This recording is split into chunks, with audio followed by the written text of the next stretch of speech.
Even as the row over the frequent furlough leaves and paroles given to actor Sanjay Dutt barely subsides, the Union Home Ministry now seeking the Maharashtra state government's opinion on a petition seeking remission of Sanjay Dutt's sentence.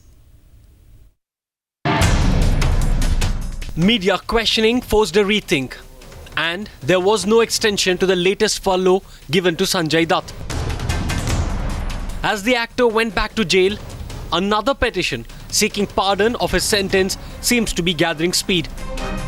The plea by the former Press Council chairman, Justice Markandeya Katju, one on which the former Maharashtra Congress NCP government did not take any decision, will now get fresh attention from the Fadnavis government.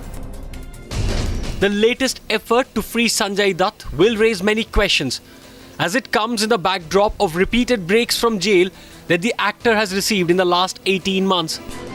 Now seek a pardon when he is already facing a sentence and which has already turned infructuous. I think this is certainly a move which is governed by extraneous considerations and need to be shelved at once. Our government will clearly respond and reply to the MHA, but I don't think there's any question of a remission in Sanjay Dutt's case. Our Chief Minister has made our stand quite clear.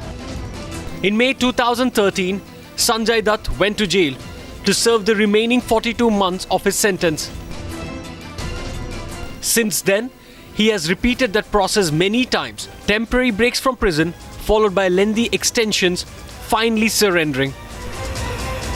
How many thousands of people whose applications are pending and are under consideration have not been given an answer? I think a clear-cut message has to be sent. Period of furlough, if it is seen, is substantial. It has been availed regularly. Now, what is the purpose of grant of remission? The treatment to Sanjay Dutt has had many questioning if VVIPs get special privileges.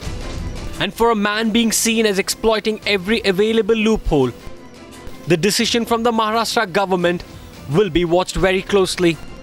Bureau Report, Times Now.